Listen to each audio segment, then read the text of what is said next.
Hello and welcome to the Griswold Podcast on iCode Media. And today, what we're going to do is another flashback. And the reason that I'm doing this is one, because it's Memorial Day, and two, because I think it's important to go back and think about what we were thinking about as physicians during the beginning of COVID-19 so that we can have some perspective on our impressions at the time and our impressions now. So this is a conversation that I had with Dr. Anthony Pedani, Dr. Shane Stevenson, and Dr. Matt Lunning. Hello and welcome to the Griswold Podcast on iCode Media.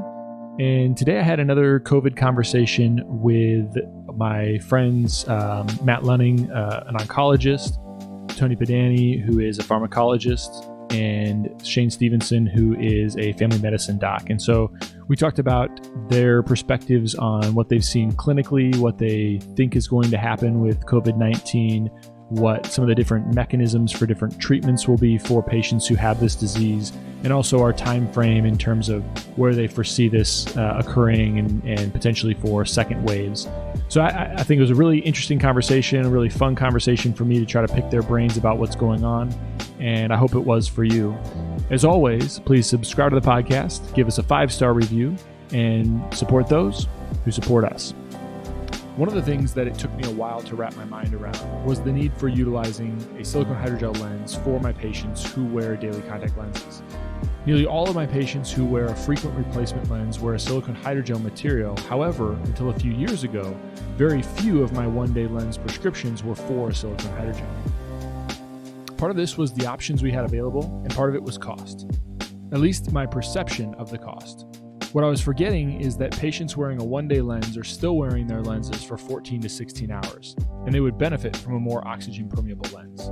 You may have the perception, as I did, that a one-day lens made with silicone hydrogel material are going to be too costly for our patients. However, studies show that patients want us to offer them the healthiest options regardless of price.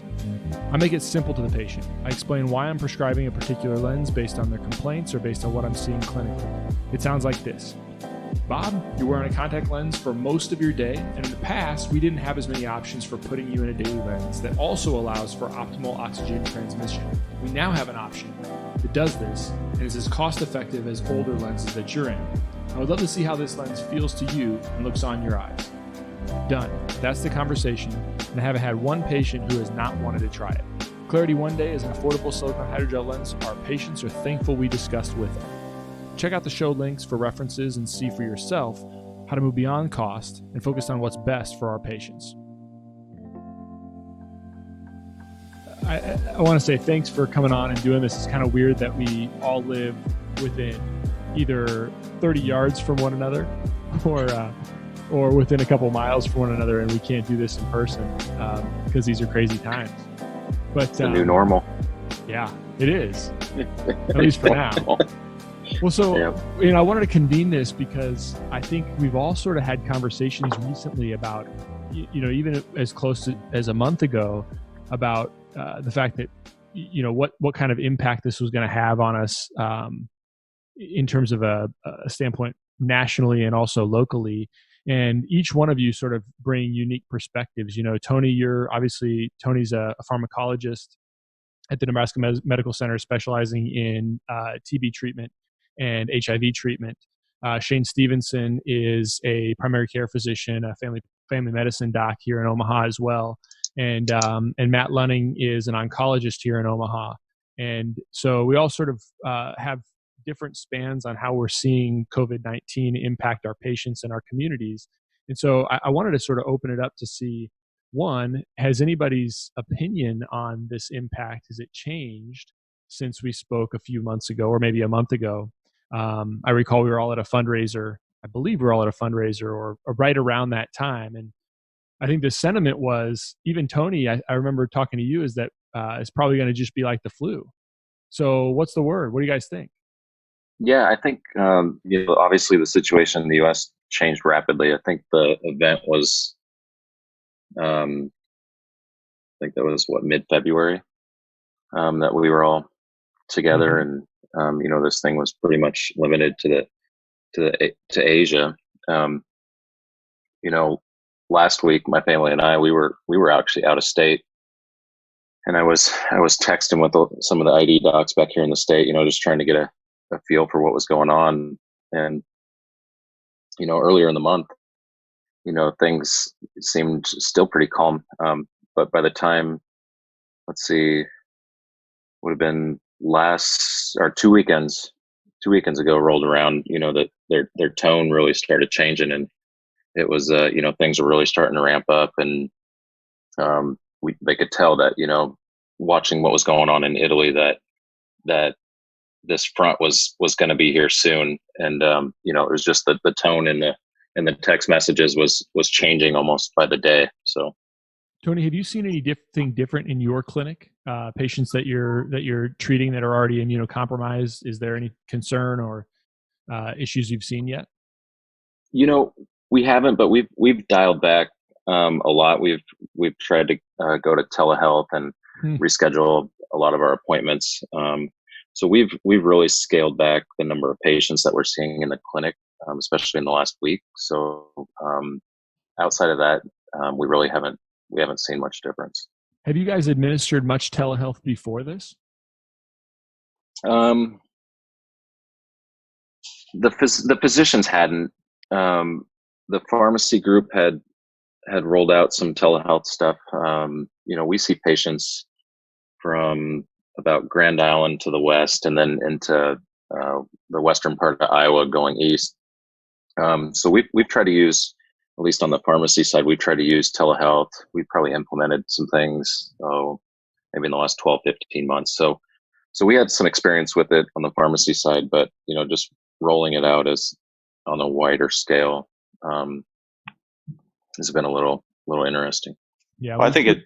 Go ahead, Matt. I think it. I think it really. To say telehealth, it can mean multiple things. There's one where you're just picking up the phone and discussing results with the patient or their prescription, dosing or how things may change. And there's actually the telehealth where you're actually billing. And I think that's where the difference lies. I've done a ton of telehealth where I'm picking up the phone and talking to patients or to caregivers to make decisions. It's another thing when you're actually billing for it and actually charting in the electronic medical record from a kind of a charge capture standpoint. And I think that's where the transition's coming right now. Is just getting emails about the complexity that it's going to take to do one of those visits is definitely going to take a different workflow, and it may change our workflow forever, because you're going to start asking yourself, do I really need to have that patient travel 3 hours to come have that conversation that may be 15 to 20 minutes when I could, I've done it over telehealth now, and the patients may just start to expect that. And it may just interlace a different level of care that may be for the better, actually. Oh, Yeah, I think totally. yeah. And from like a primary care perspective, and at least at Methodist, we're probably a little behind right now in regards to telehealth and launching it. We've certainly scaled back a ton over the last 7 to 10 days as well. All of our patients older than 60 for any sort of well visit, we've just postponed them out 90 days. We're seeing healthy people that still want to come in the morning, and then the afternoon is any sort of limited acute care. We're hoping to launch telehealth on Monday. But yeah, I think kind of actually the nuts and bolts of it will be interesting. I know clinic wide for us, they just sent out a couple of 30-minute videos and are like, watch this and then be ready to do a televisit. Yeah. But I think it's going to be difficult. It's going to be difficult too, because telehealth without protected time is tele-disaster. Because in a primary care clinic, if you're saying, well, I'm going to set aside this time for telehealth, well, if it doesn't work out well, and you have acute visits coming in, if we expect this surge to actually surge, you could be having double, triple booked, and then those telehealth visits are going to get left in the dust, I think. Yeah. Well, what are you seeing then, as far as Shane, from a primary care standpoint? Have you had any COVID patients? Have you had any patients that are concerned about COVID yet? We have an abundance of people concerned about COVID. I would say the brunt of our volume, at least in our practice, has been way down. And at least in Methodist, from a primary care perspective, like we were one of the busier practices, the group of 7 of us. So a lot more phone calls, a lot more email messages, total volume down. It's been changing daily, kind of what our workflow is trying to be.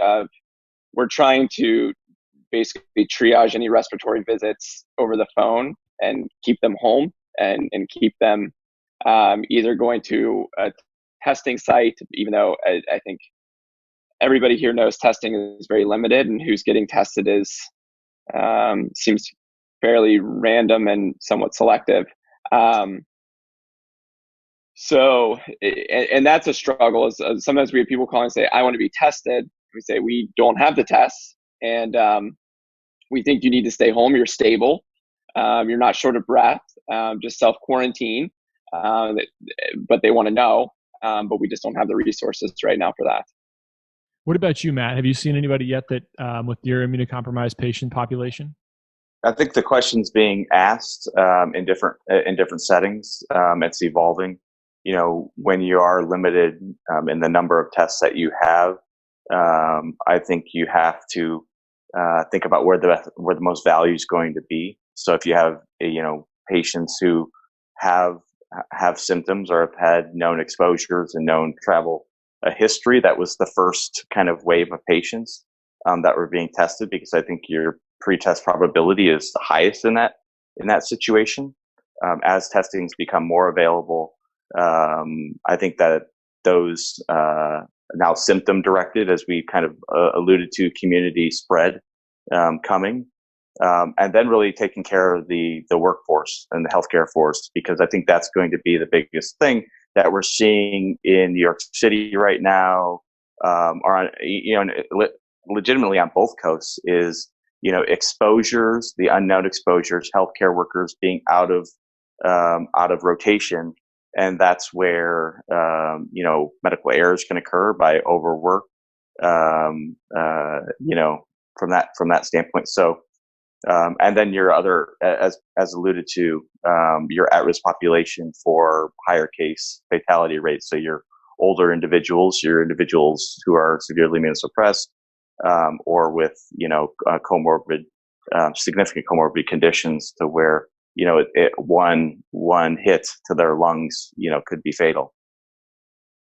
The thing you mentioned, Matt, if the surge is going to surge, and this is something that I've been interested in for the last couple of weeks in particular, is that all the models that we're using right now are assuming that we're going to be exactly like Italy. And there are certainly things, and this is open to everybody, there are certain things that we are going to be similar to Italy, but there are certain things about Italy that are unique to Italy. And so the question I've been really asking is, are there other models? The fact that we haven't been testing in mass, right? Like you and I couldn't get a test, or none of us on this call could get a test right now. And we wouldn't test for antibodies to see if we had been infected previously, and we've now resolved it asymptomatically. And the estimates that I've seen are anywhere from, 5 times the number of people that have symptoms will be asymptomatic to 8 to 10 times will be asymptomatic. And so then it makes me wonder, if that's the case, and when you look at some of the analysis of like the people who were screened from the United States, people who were living in Wuhan in January, when we came and grabbed them and we quarantined them and we tested them, if you assume that they were assimilated in the general population, about 2% of them tested positive for COVID-19. And so then if you extrapolate that data out and assume that that's an entire Wuhan district at that time, that wound up being with like 175,000 positives in the entire community that would have been symptomatic or asymptomatic. But because we're only testing the symptomatic patients, that's going to elevate, it's going to reduce the number of positives.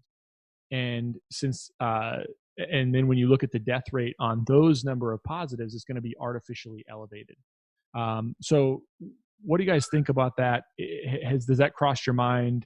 It probably doesn't make any difference to how any of us are managing our practices, because I'm managing it the same way, Shane, you are as a primary care physician. Is, we're basically limiting our care to urgent and emergent care at this point. But it makes me wonder if what we're doing in these times is just because we don't know how prevalent the disease is, because we're not testing everybody. Is it necessary, or is it really going to be worthwhile? I guess that's a question I'm trying to ponder, and I wonder if you guys have thought about that. I mean, I've thought about it, certainly. I think both Germany and South Korea seem to kind of be the model of like testing everyone. Their numbers look different. Do you mean in regards to us testing people, or if the surge gets here? Well, what I mean is that we talk about the surge, but the numbers that we're estimating that surge on, like there's a UK study that showed, if it hits the same way, and if the death rate is 2% or 4%, then it could be between 2 million and 4 million people dead in the United States. But if it's the case that so many of us are going to get the disease and be asymptomatic, which is what we're being told, then we can't know. Like, you and the four of us are walking around, and we could all have had the disease. We could all have antibodies to the disease, and we never have to worry about getting it again. But we wouldn't know that because we're not going to be tested, right? Unless we get sick. Right. So what I'm saying is, those numbers, if you're only testing patients who are sick or who are high risk, you're going to be artificially high in terms of predicting how much prevalence that disease has. And so I'm just trying to, anyway. We have an inherent selection bias in the sample. Yeah, exactly. Well, and we're going to need to, this will likely be sorted out epidemiologically based upon qualitative testing that will come, like we do for other titers for past exposures. But I still think it's unclear of what level of immunity this virus produces. It's unlikely that this is going to be a varicella-like immunity where, you can see your prior exposure when you're a kid, and as an adult, you may get reactivation of zoster from that standpoint. And now we're vaccinating our kids against chickenpox, but coronaviruses, the four subtypes that we previously were testing for are common cold viruses. So mounting an IgM and then a prolonged IgG response is going to be one of the things that we're going to have to sort out with this virus. And the prior, MERS and SARS that have come before, from what I've read, it looked like the severity of the illness in those that lived mounted the longest immunity versus those who didn't get as sick had the shortest immunity. So my fear, and not to be fear mongering, is that are we seeing a virus which is going to be cyclical, is going to travel the world, and come back around again like the Spanish flu did. And I think that's where this kind of lives. And I don't think we'll be doing PCRs on everybody. But I certainly think that we'll have to make a national decision on whether or not we're going to figure out the true denominator at the end of the day. It is a census year, so why not? I already filled my census out. Actually, Jamie did, and it took her a lot longer. She's like, "Why can't we just fill in all the last names automatically?" Yes. Yeah. Yeah, I agree. I think an accurate denominator would be helpful. I think one of the things that's alarming, and I don't know the exact percentage, but the number of people getting as sick as they are, not necessarily suffering fatality, but even in New York, I think somewhere along the line of like 12 to 15% of people are really, really sick. And enough to be hospitalized and hypoxic and requiring not necessarily like mechanical ventilation, but at least supplemental oxygen. And I don't know, I could be wrong on those numbers, but. Yeah. And so, well, I mean, I'm not saying you are. That's not what the yes was for. The yes was essentially for why is it the case that in Omaha right now, I think as of today, I saw we've got 44 confirmed cases and only one that have been in critical care or intensive care? What's the difference between what's going on here? Is it just the case that we haven't hit the surge yet?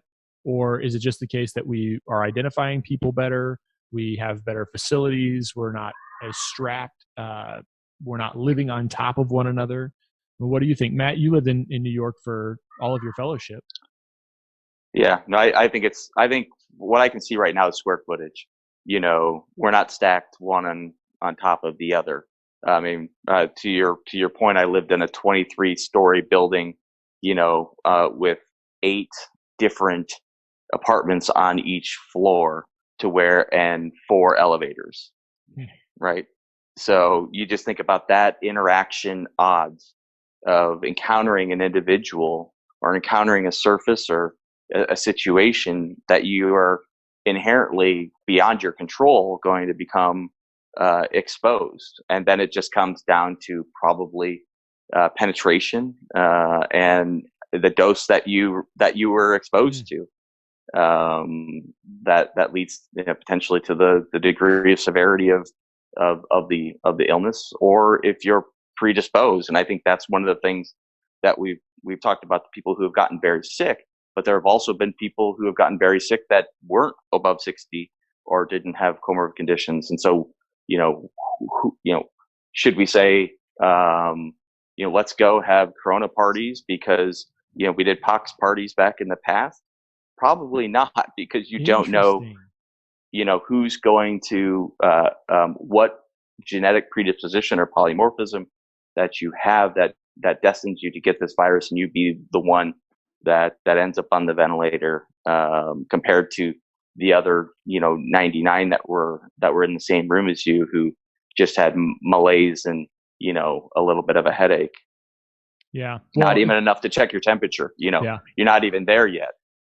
Yeah, so I was making reference to my childhood, and I think for some of us, our childhood, which was before the vaccine was there for chickenpox. But I think it was because our parents felt that they could do that because there was a history behind that virus. And I was making the point that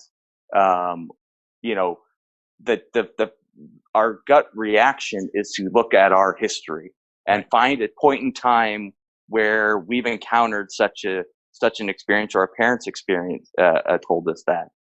But because this is a novel virus, because it wasn't generations tracing it back, to know that, hey, if you got this as a kid, you were going to have lifelong immunity and you wouldn't get it again.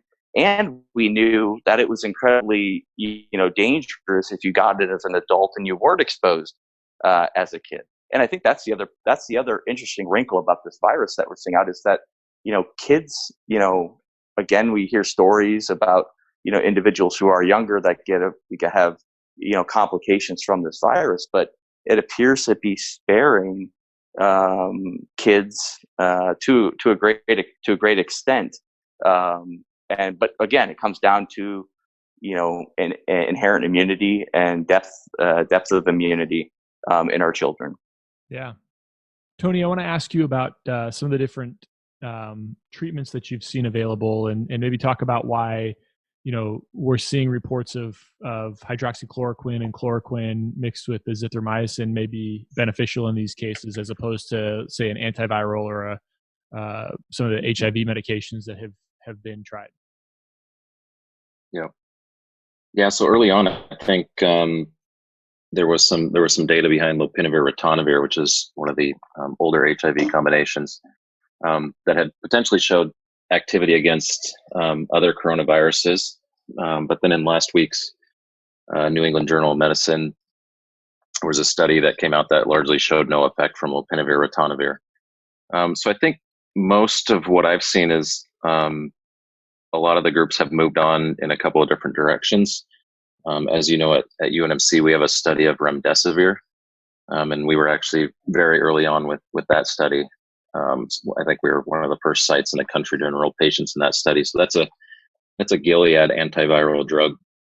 And then you mentioned this hydroxychloroquine. So I think the use in the U.S. just built off of anecdotal case reports from from Italy, from France, and some from China. And there was a few groups that have been using it with good success, and we haven't had really full reports of any randomized clinical trials. So mostly what we've got in the literature so far is case reports. But when it works, it seems to work pretty well. So there's been a couple of different groups. One being the AIDS clinical trials group, which, as you know, Chris, that I work with.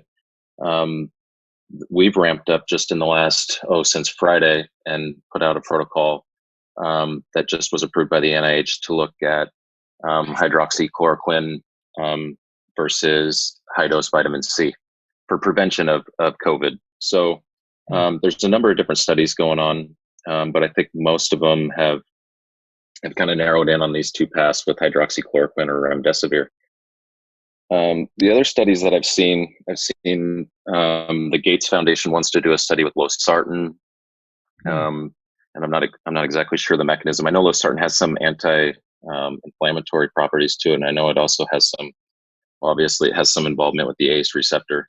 But they're gearing up for a losartan study, and then I saw one more. Tocilizumab, which Matt might have more experience with in his oncology patients, but this is an IL-6 receptor blocker.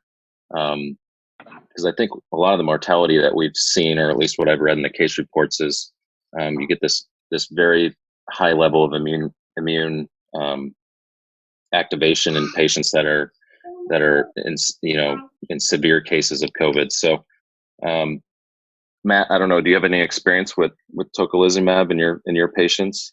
Yeah, so I do CAR T cell therapy for people with lymphoid malignancies, and it is one of our go-to drugs for cytokine release syndrome. And I read that paper from the Chinese publication.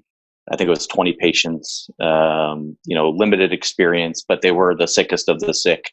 And I think there was some, I believe it was autopsy data showing T cell infiltrates into the lungs. And so, if that's true, it makes pathophysiologic sense to try and block IL-6 to try and mitigate the inflammatory kind of nature of that.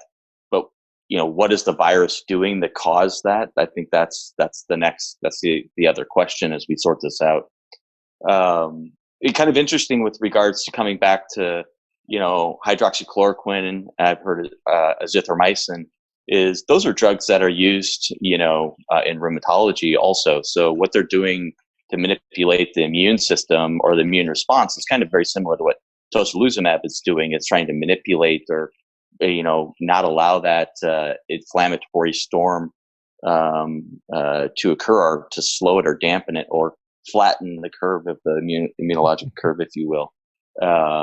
Same thing goes for the azithromycin. It's commonly used for its anti-inflammatory properties as a macrolide, less so than its antimicrobial properties in several other clinics, also outside of ID. So I think we're seeing some interesting approaches here. My thoughts and what I've heard about the losartan or the ACE inhibitors is that's how the COVID virus engages into the cell, is through the ACE2 receptor. So again, we're kind of trying to light speed something that would take many R01 grants to figure out in a very short period of time to come up with a therapeutic without taking people's lives because of the toxicities. And I think we've heard some of the flip side of these stories of people dying after therapies because of either the wrong dose. So I think these should be done on clinical trials. You point out the remdesivir going on at UNMC, as a randomized trial, so placebo or remdesivir. So, even in those situations, you don't know if you're getting placebo or the antiviral. But not all trials that are out there right now for COVID are randomized in that case. It's interesting that I think one of the things I've seen is that like methylprednisone, for example, is going to be contraindicated in these patients. And it must be that you have to be able to mount some amount of an immune reaction to fight the virus, and a steroid. My guess is then that the steroid is just too potent, and it just wipes out a patient's ability to fight it altogether. Whereas some of these other anti-inflammatories are treating more specific arms, so that the patient can still mount a reaction, but they're not going to get this widespread horrible inflammation. Is that what your thoughts are on this? I mean, yeah, that's what's interesting. Trying to parlay some clinical experience, where you're in an allo transplant world, allo transplant with drugs like tacrolimus or sirolimus or cyclosporin. It's like a race car. It's a gas and a brake concept. You want to have enough gas from the graft the graft versus leukemia or graft versus cancer effect, but to provide enough brake so that you don't get graft versus host disease. And so it's kind of that concept that, as it kind of plays out over time, it will be interesting to see, if prednisone is essentially too much, immunosuppression in these patient populations. But you have to have, how much underlying immunity do you have to have in order to, fight it off? Yeah. Yeah. It's interesting. I mean, so do you guys think about, all of you, and kind of with that, there's been some uncertainty about even non-steroidals. Has any of the pharmacology literature cleared that up at all? Do you know? I had heard that ibuprofen was, I think you're making reference to ibuprofen. Yeah. Did you hear that one? Yeah, I heard that was lore, but, that's kind of passed down rather than I can show you a paper to say, yeah, that's been myth busted, if you will. Sure. So I haven't heard this one, Shane. Yeah, I think I've seen a lot some of the blurbs about ibuprofen, but Tony, Shane, what have you seen about ibuprofen? There were some early just reports, basically, mostly anecdotal, that non-steroidals, people who received non-steroidals early in the disease process had more severe outcomes. I do think I saw kind of like a smart brief that said the FDA found inconclusive evidence regarding NSAIDs. But I'm just wondering if anybody has heard anything else. Well, I heard the blood type analogy too is out there about certain blood types maybe having more risk of severity of disease. So much so that I went and asked my mom if she knew my blood type. It's crazy because, as you said, Matt, we're trying to figure out all of this stuff in light speed, where it just takes, think about all the things right now about the diseases that you've studied years and years, all of you, years and years, and also that usually the guys that I trust a lot are the guys that will know a lot about stuff, but also know the things they don't know. And in this case, it's like, how can we possibly know even what we don't after 3 months of data? It's just interesting and just sort of crazy to think about that. Well, and coronavirus was in some ways a dead research topic, right? Because it was lumped in to the common cold, category. And it was just something societally we had accepted. We didn't call it. You didn't come into the doctor's office and say, I have coronavirus. You said, I have a common cold, right? And when you did and you saw one of the 4 subtypes we were testing for come back positive, you said, okay, they've got the common cold, or they got the beer virus. If you wanted to, find a way to, discuss it with your patient, but it was the common cold. And so now, research flows to where there's money and need. And so, I think that there was just not a lot of people working on coronavirus subtypes. Now, there was probably a lot of people working on MERS and SARS, which were coronavirus subtypes. But again, they happened in areas where they may not have, been access to patients, and patients that survive those to really study them. So plus it was the limited, those outbreaks were, to my understanding, fairly limited. Do you does anybody ever worry about the fact that we're going to be dumping so many resources into this disease and we're going to miss something in it that we won't be able to have the resources to dump into in the next 6 to 12 months to 18 months? I don't think I've even thought that far ahead, but I mean, again, it kind of comes to the question I've been pondering is, and maybe I feel it a lot more. I'm not saying you all don't feel it, but I guess the question would be, what's your sense from an employee standpoint of your job security at your respective clinics?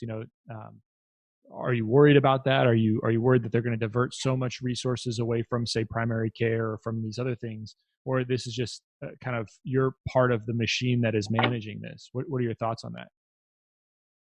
I think everybody's all hands on deck. In From that case, it's just when are you going to be called, and not unlike going to war. Where are you in the military? Are you a supply chain person? Are you making sure the troops on the front line get 3 meals a day, or are you part of that front line? And you may be called into as a second or a third wave and being prepared. I don't think that if I were, I don't think that I'm going to be managing ventilators in 3 weeks from now. Mm-hmm. I don't think that, but I hope that's not the scenario. But if it is, that's what I'm called to do. Then I'll be called to do that, and I'll see this as a chapter in my career that I'll probably tell stories about, like my great grandpa told me stories about the Depression. Yeah. I think after this, though, we, as a country, will have to have a choice on how we rebuild. Are we going to, let this be, kind of a lesson and have like a post World War II effect where we grow and we become that next generation, that people talk about, or not? And how will this reshape the millennials? I think is the other question.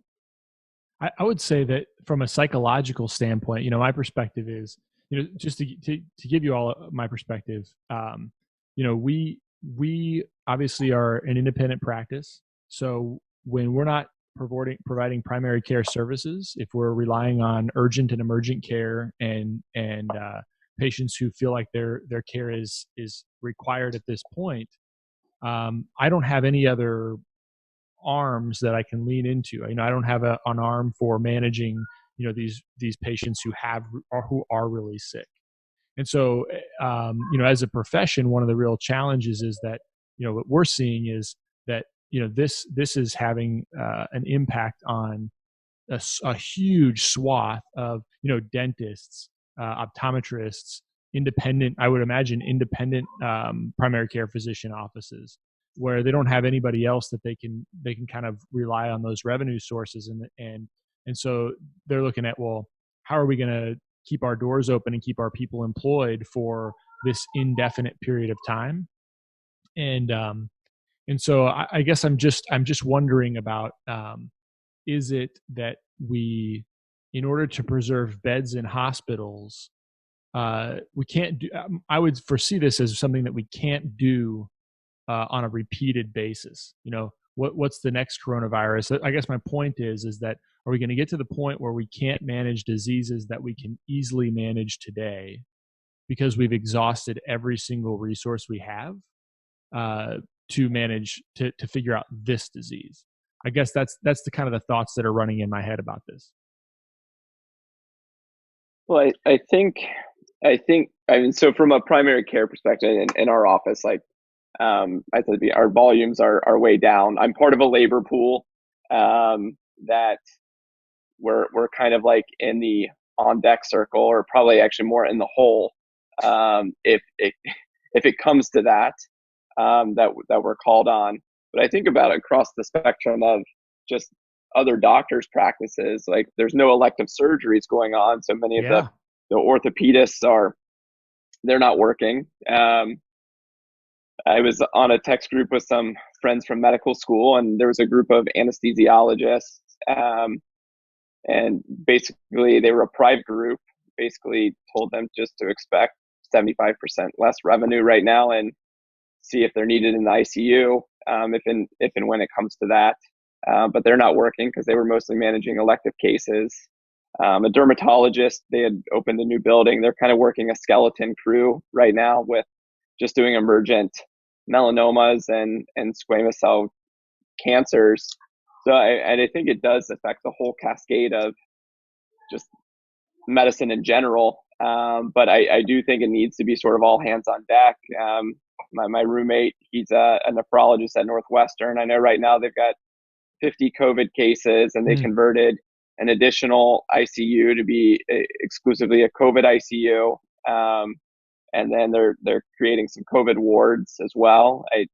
I just think that the surge is pending. Like it is, I think it's really like the storm is coming, I think.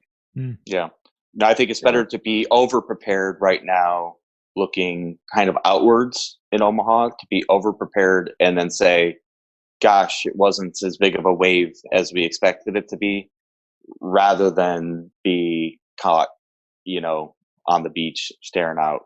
So yeah, I mean, I think and that's watching the it general come in. consensus. I mean, I think that's a general consensus that we have sort of elected as a society to take. And like I said at the beginning, I don't know enough to go against that, but it does make me just think about, what potentially, if we are on the wrong path, what does that potentially mean for the rest of us, for society in the long term is all.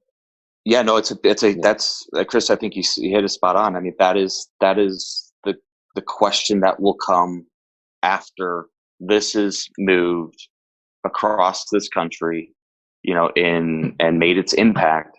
And then I think it's really going to be a waiting game to see, how quickly can we all come back online and in what capacity, right? I mean, I think this is going to put a lot of small businesses, on the edge. Yeah. But then the question is going to be, is it going to come back around again? And if it does, can we at that point, do we act differently? Do we have a vaccine? Do we have a treatment plan that allows us not to react like this again? Yeah. Chris, I can tell you on the academic side, we've pretty much completely shut down all didactic teaching on campus. We've allowed our fourth year students to continue to engage in their advanced practice clerkships. On the medicine side, I don't know, Matt, you might have heard this, but they actually pulled the med students out of any direct patient care. That happened about a week ago now. So, these are things that I never in my career would have thought that I would have seen. But having said that, we've adapted quickly, and we've pushed a lot of our teaching to Zoom pathways, those type of things. On the clinical trial side, we've halted every clinical trial in our network that is not an essential treatment study. We simply can't be tying up any beds with study participants that are not, in some sort of essential treatment study. So having said that, it's kind of grinded things to a halt on my research side. But on the flip side, there's been these COVID opportunities that have sort of filtered down towards my lab that might be something that we can jump on. But I do fully expect, our HIV trials to get back up and running. My hope is sometime this summer. So I do think there will be. I mean, obviously, there's going to be a backside to this thing, and it's just a matter of what it's going to look like when we get there. So, crystal ball, we'll wrap this up. I want to ask each of you, best case scenario, worst case scenario, when do we get on the other side where I can walk across the street and high five Matt? And when I'm not going to have the psychological aspects of worrying about if I high five him, if I'm going to wind up with COVID, or I can go on a run with Shane, and afterwards we can fist bump each other and not have to worry about transmission. And Tony, your daughter and my daughter can play basketball, and then we can have some chats about the latest HIV clinical trials in a way that is not social distancing. So, best case, worst case, crystal ball. What do you guys think? Go ahead, Tony. You're first. I think best case scenario, we're probably looking at end of April, just in my view. I think worst case scenario is that we, go into May, and then like Matt says, this thing recrudesces in the fall. I think that's, as I'm thinking about, our kids being out of school. They're not going back till Christmas.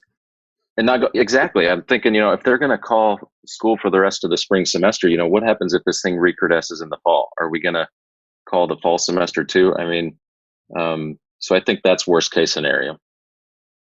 Shane, what do you think? I'm almost 100% on board. Best case, I was thinking May. Worst case, we kind of get through the initial wave, May, June, and then fall time comes around and it peaks again. I think Spanish flu had 3 phases, if I'm not mistaken. And so hopefully it doesn't follow that model. Matt? Yeah, I just think that shut Omaha down, Matt. Well, I'm just thinking, I seem to, my calendar is ruled by holidays, right? And so the next one coming up is Easter. And I think Easter's too soon. And I think that could be the inflection point where people start to get uneasy about what's going on and try to expand. And I worry that that could be a second blip on the radar. I think it's just probably, given the data that we're seeing, Easter is too soon to let our guard down. I agree, May, June, I am concerned about, the ability to track this around the world, because the second we allow, planes to fly internationally, we open up the channel of human, traveling. And we talk about where we go to travel, Chris, all the time. I think it could be, one of those things where the Spanish flu had 3 waves, but this is just a continuous ripple. And then we're going to have a big societal, issue on our hands, is because there's going to be a crossroads of where, of doing business and doing business healthy. And, we can't live underneath a shell. We don't have a COVID force field, yet. And you know what? There is something about the healing touch. I mean, that is known, and it is not the same, doing this, through a phone is not the same as all 4 of us sitting in your basement, and doing it. When are we going to feel comfortable? I don't know if we'll ever feel comfortable again. I mean, it will, when, how much, and how deep will this experience go, I think is going to be told in the next 3 to 4 weeks. We're already feeling it. If you're not, then I'm concerned. If you're not feeling the anxiety, it's appropriate. It's human to feel that. But how deep does it go? I think, we'll know in the next 3 to 4 weeks. Yeah. I think, the thing that I keep coming back to is, again, for the docs in my profession that I run around with, they all own their own practices, like I was saying. And, you're humming along, your practice is doing amazing. And I think almost forever now, or for the foreseeable future, every single one of these docs in the back of their mind is going to think, within a week, my practice could be completely different. Right. And like, that's the psychological impact of that from a business standpoint, from a managing a business standpoint. I think it will, I think it'll strengthen those of us who have the resolve to keep pushing forward. And there are a lot of us.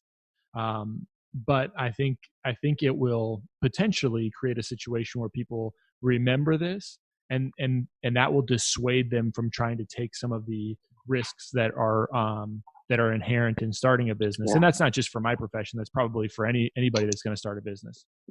Yeah, I think cash on hand is going to be an interesting concept, and capital investment is going to take a new definition. And where you talk about resources, and prioritization, comes back around again. And I think it's going to take time for this to, this is going to have a lingering effect. Just because of the experience. Yeah. Even if we don't have massive numbers in Omaha, and if we are able to keep just in our area the death rate down, I still think it's left its mark. Yeah, I think I sort of would say I was blessed to come out of school when the 2008 crash occurred, because it forced Jamie and I to figure out ways to be really financially independent as much as we possibly can. So I think that helps you weather the storm, and I think this will probably do the same thing for businesses that survive it. Is they'll realize, like, okay, well, we probably always have to be ready for something like that, and we need to be able to figure out ways through it. So anyway, yeah, it's crazy times, guys. Well, thanks a lot for being on tonight. I appreciate your time. I appreciate your perspective. I think it was really helpful to me. Hopefully next time we can do this, we can do it face to face, in person. Yes, sir. I'm ready. I'm ready for that day. Yeah, I think a lot of us are.